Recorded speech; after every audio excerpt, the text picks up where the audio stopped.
Okay, sir. Okay. So we are used to this, but that's not a problem because at least we've been able to learn routing with this topology. We've been able to learn switching amidst other technology.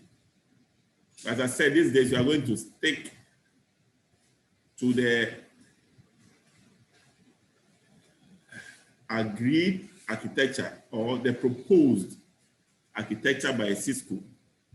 Sending me the PC is running slow.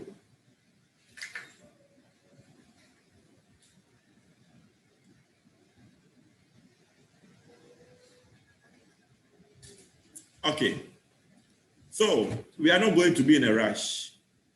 I want to use this topology here to teach Etherchannel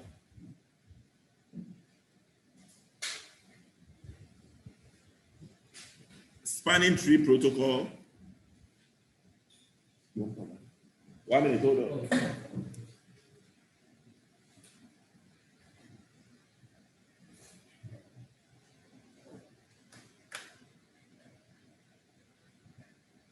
One minute, guys.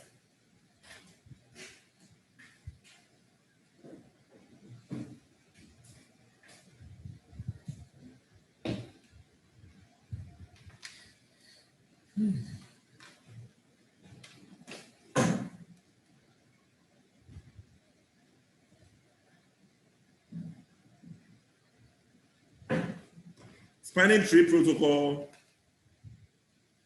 we'll learn some dynamic trunking protocol in it.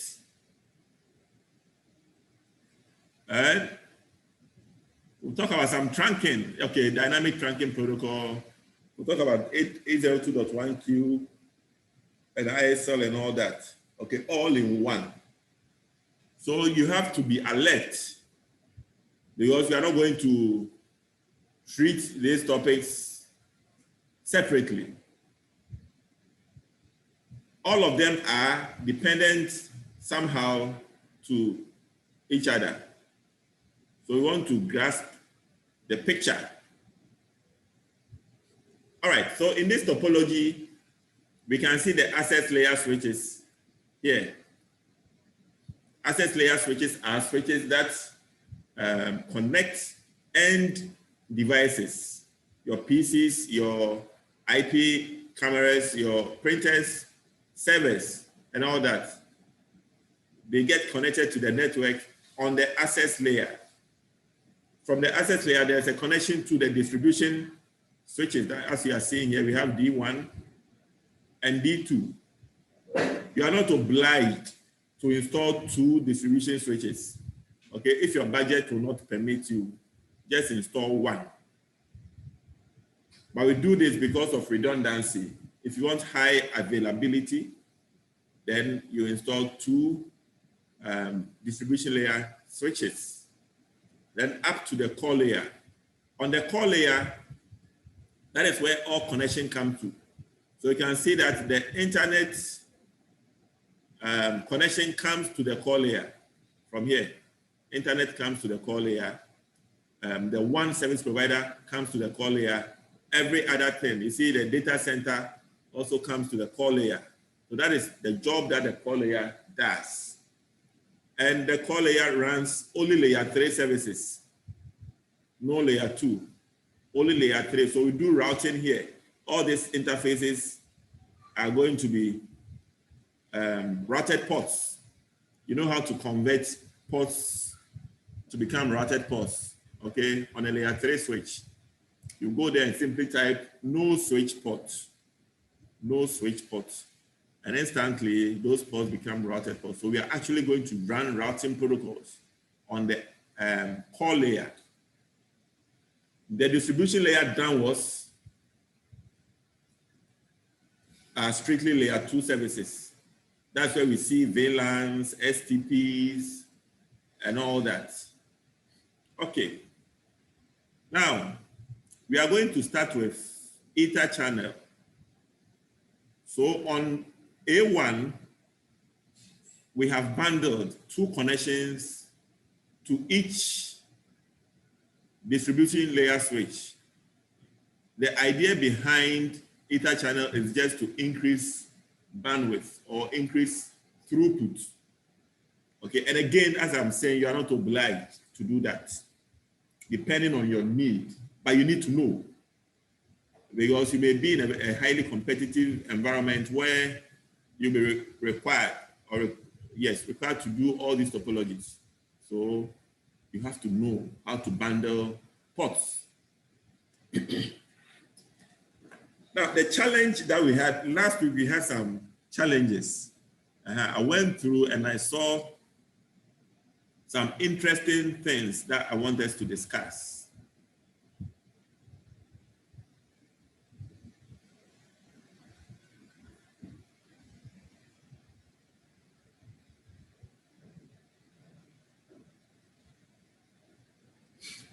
Okay, so let's pick this session, the connection between A1 and B1. You see, we have a connection from E0/0 and E0/1 to the D1 on E0/0 and E0/1. Now, all these switch ports that you are seeing, for example, E0/0, they have some default settings from the factory. Default settings. And how do we see those default settings? Let's jump on one switch here. I'm connecting the D1.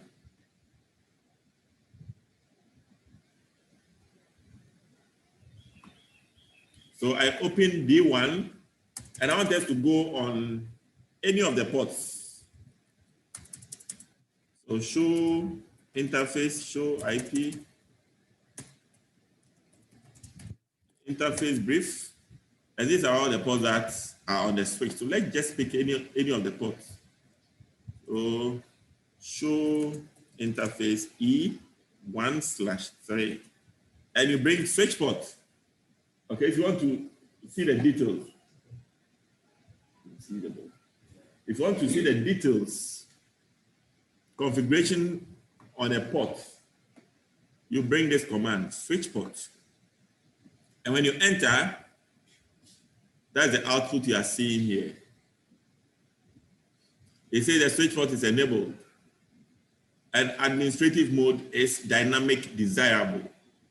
This one here.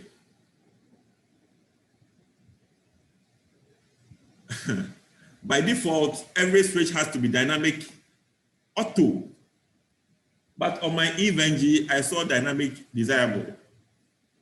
You see? And it gave me some problems last week because I overlooked it until I sat down. I sat down to analyze it so well. Then I saw that this is what is giving me the issue. Why that? Let's talk a little about this dynamic desirable and dynamic auto thing. It has everything to do with a protocol called the Dynamic Trunking Protocol, DTP.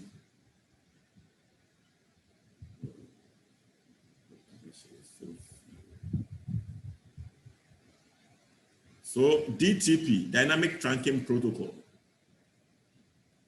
This protocol, I would advise you that use it to write your exams, but in real life, don't use it.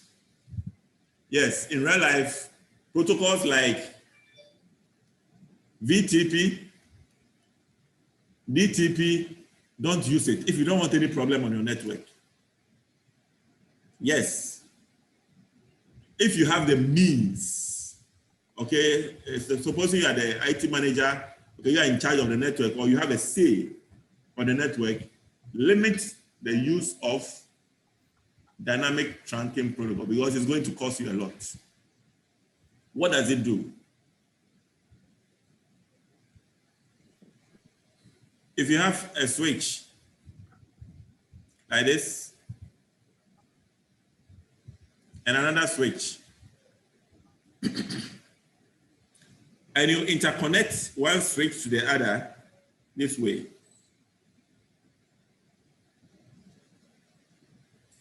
and you create VLANs on both switches, let's say VLAN 2 and 3, VLAN 2 and 3. This connection here must be trunk, isn't it? It has to be trunk. Now, trunking is, you have two options. Either you do it manually or dynamically. I'm sure we all know how to configure manual trunking. You just jump to the interface and the command is switch port mode trunk. That is the manual configuration. Then you have to come here and do the same. I prefer that. Okay, all the time, make sure you hard code your configurations rather than leaving them to automate. Yes, it's not advisable.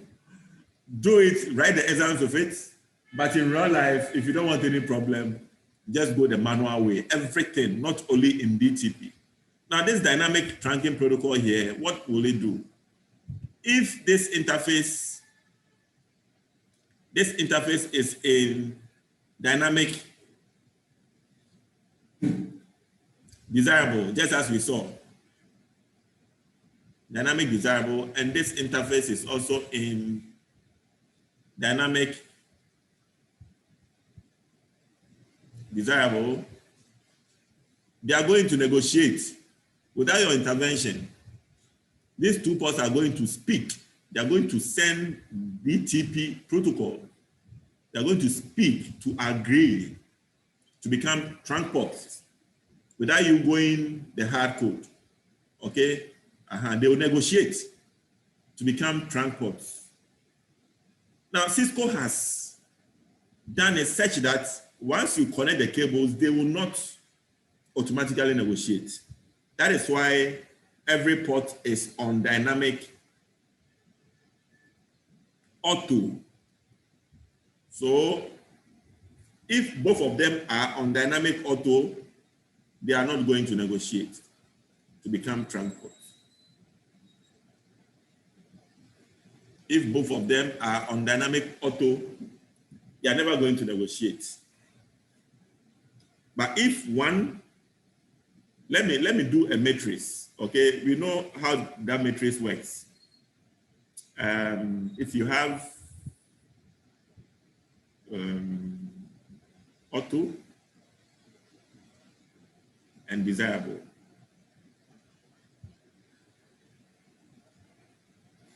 then another, let me try to see and do a matrix here. Auto and desirable. If one port is in the auto mode and another port is in auto mode, they will never negotiate to be trunk ports. They won't. So if this port here is in auto, dynamic auto, and this is also in dynamic auto, that trunk port will never see the light of day.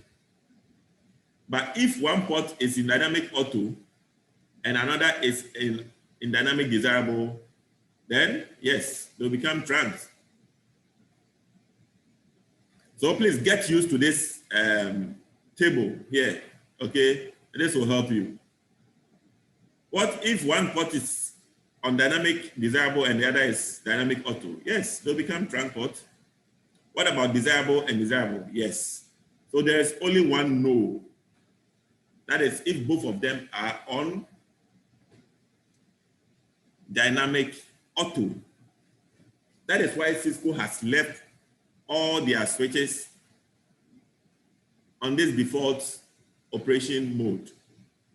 But unfortunately, last week, I realized that my EVNG is on dynamic desirable. That is what gave me problems. So, and one other thing is, you have the power to convert this port, which is already in dynamic desirable, to become dynamic auto. Okay, you have the power to do that. But again, EVNG will not give me the permission to do that. Let's try and see. Okay, it's so weird. So this port here, port 1/3, which is on dynamic desirable, let me try to convert it to become dynamic auto, and EVNG will not allow me. And look at the command. So configure terminal, you go to the interface E1/3, then the command is switch port mode, as if you are configuring a trunk port. Okay, just bring a question mark. And this option, I should see access, I should see trunk, and I also should see dynamic. But that dynamic is not there. So the command should have been switch port mode dynamic auto. Okay, once I'm able to do this configuration, the port becomes dynamic auto and not dynamic desirable. But EVNG says no. On the other hand, if you go to packet tracer, watch. If you go to packet tracer is correctly configured the way Cisco wants it. So let me just show any of the ports here. Port 8, for instance, or port 12, any port. Enable show interface F0/12 switch port.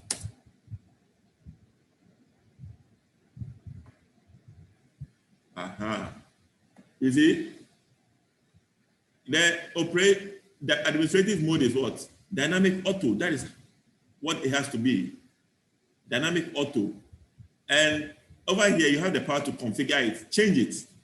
See, configure terminal interface F12 switch port mode. Let's look at the options. This is what I was expecting. There should be dynamic here. So EVNG, I have this problem with EVNG. I don't know why, because I'm told EVNG is like real life, but it's missing out this. So I can enter dynamic desirable to change it. Let's view the command again. Shows F0/12 switch port, and now you see the administrative mode has changed. We should have the power to change it. 1 minute, please. Hello? Yeah. Okay, say how big? What's that? Oh yeah, I teach more, so I will call you. Bye. All right, thank you. Yes, so going forward, at least we know the issue, we know the problem, so we know how to tackle it. So what did I do? Because this desirable thing was giving me an issue, I had to hard code the interfaces. Okay, so all these interfaces you are seeing here, I had to hard code them to either access or trunk. Either of them will work. Why? Because I want to create port channel. And that port channel, if you create the port channel, it's actually going to inherit the feature of the switch port. So supposing this interface here is desirable, dynamic desirable, and this one too is dynamic desirable, and I bundle them together to get this port channel. This port channel interface is actually going to be dynamic desirable. Okay, it's going to inherit what you have here. If you hard code this port here to be trunk and you bundle it, this resulting Etherchannel is going to be trunk. If you hard code it to be access, the resulting bundle will be access. So we have to keep that in mind.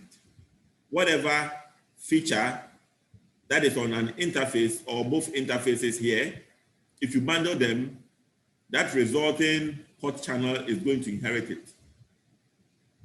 And one critical thing, these two ports that you are bundling, if this port here has a different mode, let's say this port is an access mode, and that one is trunk, and you bundle, it's going to give you problems. You will see that PO1 has formed, but that bundle is going to be suspended. It's going to be put on a suspended mode. So it's an area for troubleshooting. Okay, it's an area for troubleshooting. As we move on, we are going to see how Etherchannel works and the problems that it creates, so that if there's any, we'll be able to solve it. After all, the mode, I said the mode. The model we are learning is troubleshooting. Okay, troubleshooting. So that has to be key. All right, so without wasting much time, we are going to go ahead to create the bundle from A1 to D1. Okay, we are going to do it one after the other. Yes, we are not going to rush at all. Do it one. Last week, I saw that I was just rushing. Some people called me and they said they were not seeing what I was doing. Okay, so yes, we don't have to rush. We have to take our time. All right, let me drop the switch here. Then I'm picking A1 here.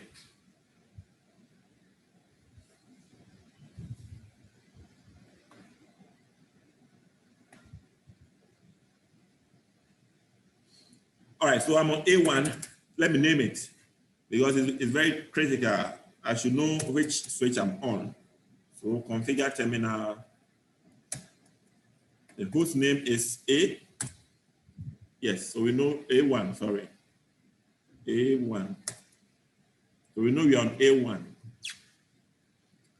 And what do we do? Just as we discussed, if I go on straight away to bundle E0/0, that is here, this one, E0/0 and E1/0 is going to inherit that auto desirable thing, which I don't want. So what do I do? Interface range E0/0 to E0/1, then switch port mode trunk. Okay, in your write-up, the one I sent to you, I made it access. If you look at it, I made it access, but that's not a problem. It can be access, it can be trunk. If you make it access, let's go to the board.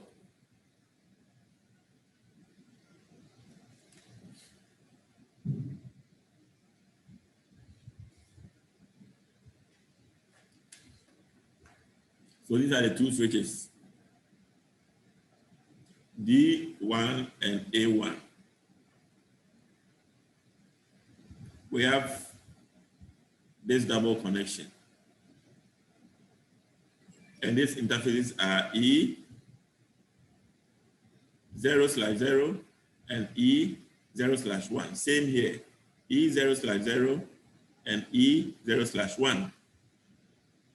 If I convert these two ports here as access and I bundle them to PO1, PO1 will inherit that feature. It will also become an access. So if I want to trunk PO1, then I have to go to interface port channel 1 and trunk it. Okay? You know how to trunk on layer 3. You know how to trunk on layer 3. Switch port, trunk, encapsulation, .1Q. Before you bring the switch port mode trunk. Switch port mode trunk. Please take note. That's how you trunk on layer. So that is if these two ports here are access. But if you convert them to trunk straight away, the resulting port channel here will also be a trunk. So there will not be the need for this command. I hope you get it. So let's keep that in mind. So in your handout, the one I sent to you, I converted this port here to access port. Because of that, I went ahead to convert this port channel to trunk using this command. But today I'm going to convert this port here straight away to trunk so that there won't be the need for me to convert the resulting port channel as trunk port.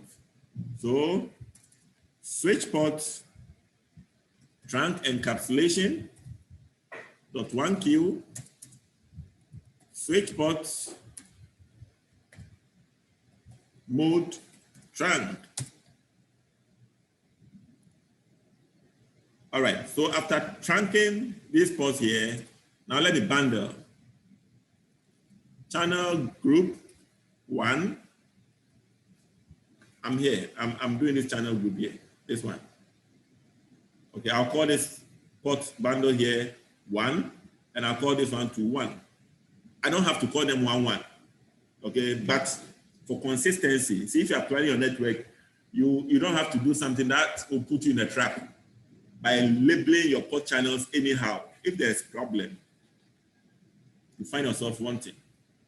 So I've standardized my port channels. I'm calling this one PO1, both on A1 and B1. So I know that PO1 is a connection between A1 and B1. I can name them differently. I can come to A1 and call this bundle PO4, then go to D1 and call it PO5. But what are you doing to yourself? Okay, this is part of planning. What are you doing to yourself? If there is a problem on the network, you find yourself wanting. All right. So channel group 1, mode, I'm using LACP.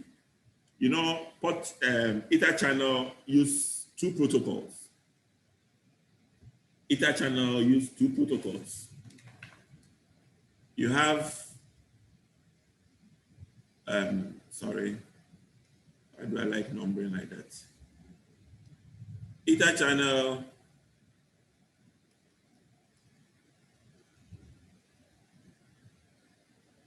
can either be manual or dynamic. If it's manual, the syntax is just on. If it's dynamic, you are using 2 protocols, LACP and PAGP. The syntax here are active,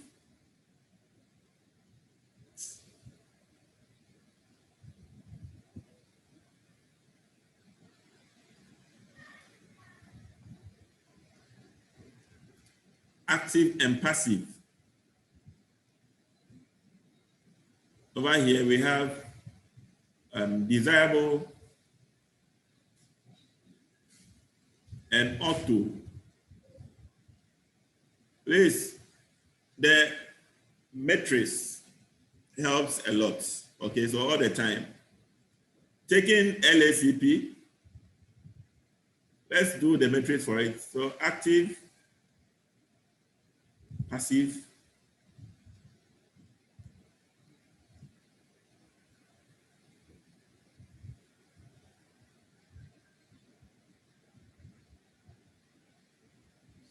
and active,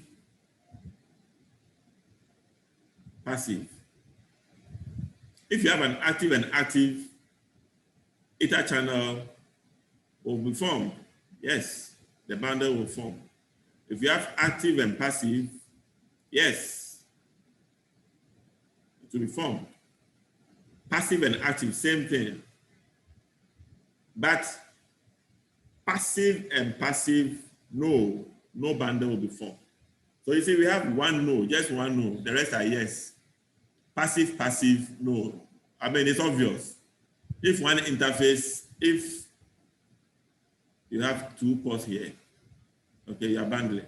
You convert this port here as passive. Passive means passive. It's not active.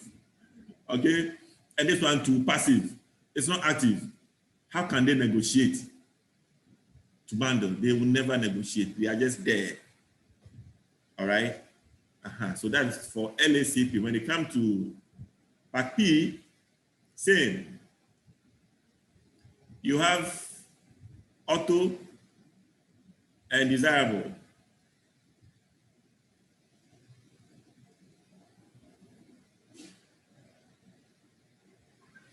Then auto, desirable. Auto is the same as passive. Okay, auto. Auto means dormant.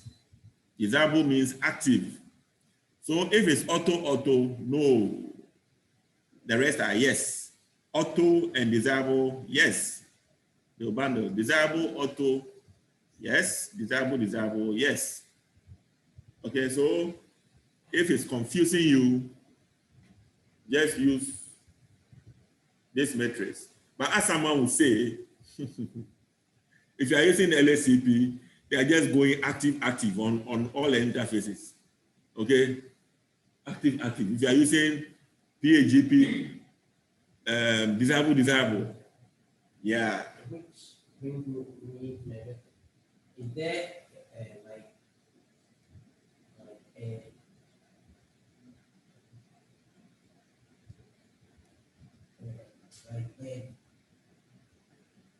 difference in performance or something between when No.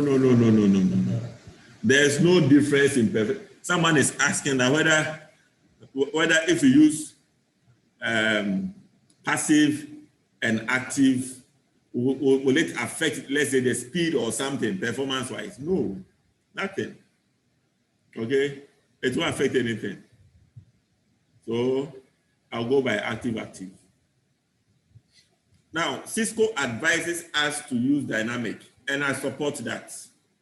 Either LACP or PAGP, I support that. For that one, I support it. Why am I saying that?